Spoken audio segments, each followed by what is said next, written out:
Hello दोस्तों, स्वागत है हमारे चैनल पर। आज हम बात करेंगे एक ऐसी दुखद घटना की जिसने पूरी दुनिया को हिला दिया था। कोरियन एयर फ्लाइट 801 का हादसा। 6 अगस्त 1997 को हुआ यह हादसा न सिर्फ कोरियन एयरलाइंस की सबसे बड़ी त्रासदियों में से एक है, बल्कि इसने एविएशन की दुनिया में कई बड़े बदलाव भी लाए। तो चलिए इस कहानी को शुरू से समझते हैं। कोरियन एयर फ्लाइट 801 एक इंटरनेशनल पैसेंजर फ्लाइट थी जो सियोल, साउथ कोरिया के गिम्पो इंटरनेशनल एयरपोर्ट से गुआम, अमेरिका के एंटोनियो बी वॉनपैट इंटरनेशनल एयरपोर्ट जा रही थी।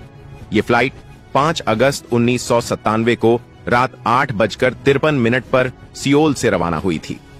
विमान में कुल 254 लोग सवार थे। 3 फ्लाइट क्रू, कप्तान, फर्स्ट ऑफिसर और फ्लाइट इंजीनियर, 14 फ्लाइट अटेंडेंट्स और 237 यात्री, जिनमें से ज्यादातर साउथ कोरियन थे। कुछ यात्री छुट्टियां मनाने गुआम जा रहे थे तो कुछ बिजनेस के लिए। खास बात यह थी कि इस रूट पर आमतौर पर एयरबस A300 उड़ाया जाता था, लेकिन उस दिन गुआम के चमोरो एथलीट्स को साउथ पैसिफिक मिनी गेम्स के लिए ले जाने के लिए कोरियन एयर ने बड़ा विमान बोइंग 747-300 यूज किया। फ्लाइट के कप्तान थे 42 साल के पार्क योंग चुल, जिनके पास 9000 घंटे से ज्यादा का फ्लाइंग एक्सपीरियंस था। वो हाल ही में एक फ्लाइट सेफ्टी अवार्ड भी जीत चुके थे। फर्स्ट ऑफिसर सोंग क्यूंग हो और फ्लाइट इंजीनियर नाम सुक हून भी अनुभवी थे। लेकिन उस रात कुछ ऐसा हुआ जिसने इस फ्लाइट को हमेशा के लिए इतिहास में दर्ज कर दिया। 6 अगस्त 1997 की सुबह जब फ्लाइट 801 गुआम के करीब पहुंची तो वहां भारी बारिश हो रही थी। विजिबिलिटी बहुत कम थी और मौसम खराब था। फ्लाइट को गुआम के रनवे 6L पर लैंड करना था, लेकिन एक बड़ी दिक्कत थी। रनवे का ग्लाइड स्लोप, जो विमान को सही ऊंचाई पर लैंड करने में मदद करता है, काम नहीं कर रहा था। ये बात नोटिस टू एयरमैन नोटैम के जरिए बताई गई थी, लेकिन क्रू को यह जानकारी सही से नहीं मिली। कप्तान पार्क ने सोचा कि ग्लाइड स्लोप काम कर रहा है और उन्होंने एक सिग्नल पकड़ा, जो बाद में पता चला कि किसी और डिवाइस से आया था। वो गलती से मान बैठे कि विमान सही रास्ते पर है, लेकिन असल में विमान निमित्ज हिल की तरफ जा रहा था, जो एयरपोर्ट से करीब 3 मील दूर एक ऊंचा पहाड़ था। क्रू पुराने नक्शे का इस्तेमाल कर रहा था, जिसमें निमित्ज VOR नेविगेशन पॉइंट की सही ऊंचाई 1440 फीट की जगह 1300 फीट लिखी थी। इसके अलावा distance measuring equipment DMI airport पर नहीं बल्कि निमित्ज VOR पर था, जिससे क्रू को गलतफहमी हुई कि वो एयरपोर्ट के ज्यादा करीब हैं। कॉकपिट में बातचीत के दौरान फर्स्ट ऑफिसर और फ्लाइट इंजीनियर को शक हुआ कि कुछ गलत है। उन्होंने कप्तान से सवाल किए, लेकिन उस समय कोरियन एयर की कॉकपिट संस्कृति में जूनियर क्रू मेंबर्स कप्तान के फैसले पर ज्यादा सवाल नहीं उठाते थे। नतीजा, सुबह 1:42 पर विमान निमित्ज हिल के बिजिया पीक पर क्रैश हो गया। विमान के क्रैश होने से उसमें आग लग गई और वो पूरी तरह नष्ट हो गया। 254 यात्रियों में से 229 की मौत हो गई। सिर्फ 23 यात्री और 3 फ्लाइट अटेंडेंट्स जिंदा बचे, लेकिन वो भी गंभीर रूप से घायल थे। कुछ लोग अपनी सीटों के साथ बाहर फेंके गए और कुछ ने जलते हुए मलबे से दूसरों को बचाने की कोशिश की। रेस्क्यू ऑपरेशन में काफी देरी हुई क्योंकि क्रैश साइट तक पहुंचना मुश्किल था। जंगल और उबड़-खाबड़ इलाका होने की वजह से रेस्क्यू टीम को 52 मिनट लगे। एक सर्वाइवर, न्यूजीलैंड के बैरी स्मॉल, ने बाद में बताया कि ड्यूटी फ्री अल्कोहल की बोतलें टूटने से आग तेजी से फैली। उन्होंने सीटों के क्रॉसबार्स को भी खतरनाक बताया, जिससे कई लोग फंस गए। इस हादसे ने गुआम और साउथ कोरिया में गहरा सदमा पहुंचाया। 2000 में क्रैश साइट पर एक मेमोरियल बनाया गया, जहां हर साल लोग श्रद्धांजलि देने आते हैं।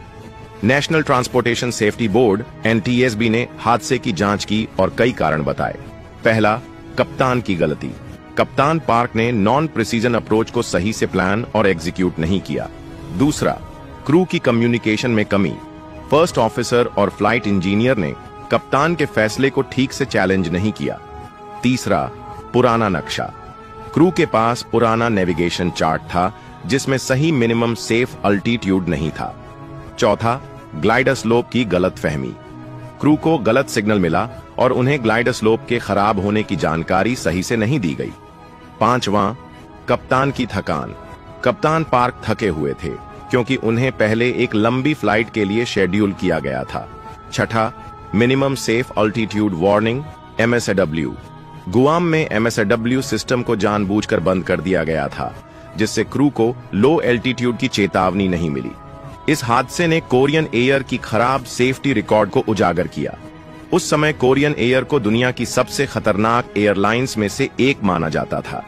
इस हादसे ने एविएशन इंडस्ट्री में कई बड़े बदलाव लाए। पहला, cockpit resource management CRM। Korean air ने अपने क्रू ट्रेनिंग प्रोग्राम को पूरी तरह बदला। अब जूनियर क्रू मेंबर्स को कप्तान के फैसले पर सवाल उठाने की ट्रेनिंग दी जाती है। दूसरा, बेहतर navigation system, non precision approach और नाइट फ्लाइंग के लिए ज्यादा ट्रेनिंग शुरू हुई। तीसरा, नोटम सिस्टम में सुधार, महत्वपूर्ण जानकारी को क्रू तक सही और स्पष्ट तरीके से पहुंचाने के लिए नोटम सिस्टम को बेहतर किया गया। चौथा, MSOW सिस्टम। गुआम में MSOW सिस्टम को फिर से चालू किया गया ताकि भविष्य में ऐसी गलतियां न हो। कोरियन एयर ने इसके बाद अपनी सेफ्टी में सुधार के लिए बोइंग और डेल्टा एयरलाइंस जैसे कंसल्टेंट्स की मदद ली। 2005 में वो इंटरनेशनल एयर ट्रांसपोर्ट एसोसिएशन के ऑडिट में पास हुए। कोरियन एयर फ्लाइट 801 का हादसा एक दुखद घटना थी जिसने 229 जिंदगियों को छीन लिया, लेकिन इसने एविएशन इंडस्ट्री को बेहतर और सुरक्षित बनाने में भी मदद की। आज हम इस हादसे को याद करते हैं ताकि भविष्य में ऐसी त्रासदी दोबारा न हो। उन सभी को श्रद्धांजलि जो इस हादसे में गए। दोस्तों, इस कहानी से हमें एक बात सीखने को मिलती है, सेफ्टी और कम्युनिकेशन कितने जरूरी हैं। अगर आपको ये वीडियो पसंद आया तो लाइक करें, अपने दोस्तों के साथ शेयर करें और हमारे पेज को फॉलो करें। नीचे कमेंट में बताएं कि आप इस हादसे के बारे में क्या सोचते हैं। मिलते हैं अगले वीडियो में, तब तक के लिए सुरक्षित रहें। अगर आप ऐसी ही और कहानियां सुनना चाहते हैं तो बेल आइकन दबाना न भूलें। अगली बार फिर मिलेंगे एक नई कहानी के साथ।